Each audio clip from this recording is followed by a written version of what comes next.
আমরা সবাই আশা করেছিলাম সহস্র ছাত্র জনতার জীবন, হাজার হাজার ছাত্র জনতা আহত, ক্ষতবিক্ষত, তাদের রক্তাক্ত স্মৃতি আত্মত্যাগের বিনিময়ে আমরা যে নতুন বাংলাদেশ বিনির্মাণের জন্যে ফ্যাসিস্ট অত্যাচারী শাসকের পরিবর্তন করে একটা বছর আমরা পার করেছি। অন্তর্বর্তীকালীন সরকারের উপদেষ্টা জাতিকে প্রতিশ্রুতি দিয়েছিলেন জুলাই ঘোষণা আর একটা জুলাই সনদ, এটা সকলের সম্মতি, সকলের স্বাক্ষরে সেটা অনুমোদিত হবে, গৃহীত হবে।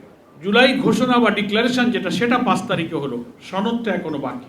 অনেকে সনদ আর ঘোষণাটা প্রথম দিকে একসাথে বুঝতে পারেন, সবটা তো পরিষ্কার করে বলা হয় না, সবাই এতটা বোঝার সুযোগও পান না। কিন্তু 5ই আগস্ট জাতীয় সংসদ ভবনের দক্ষিণ প্লাজায় একটা বিশেষ অনুষ্ঠানের আয়োজনের মাধ্যমে যখন জুলাই ডিক্লারেশনটা, ঘোষণাটা পড়ে শোনালেন আমাদের প্রধান উপদেষ্টা, তখন কিছুটা পরিষ্কার হয়েছে যে এটা একটা ঘোষণা আলাদা জিনিস, সনদ আবার আরেকটা জিনিস।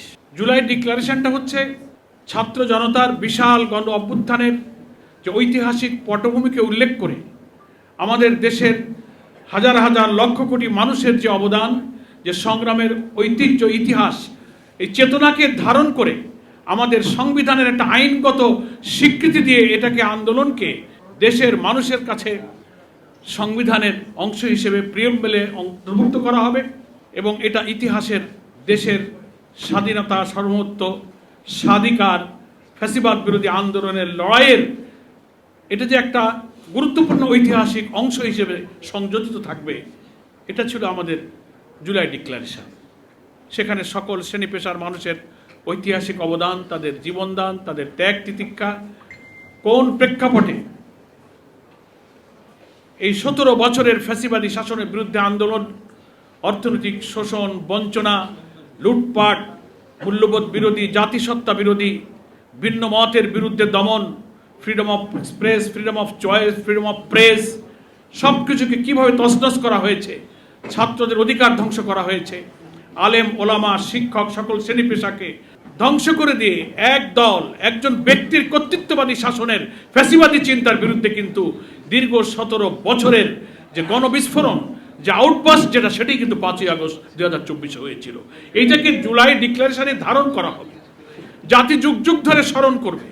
আমরা চলে যাব, কিন্তু আমাদের সংবিধান পড়লে এই ঐতিহাসিক আন্দোলনের অংশটা আমাদের সাংবিধানিক একটা ভিত্তি পাবে, জাতি সেই ইতিহাস জানবে।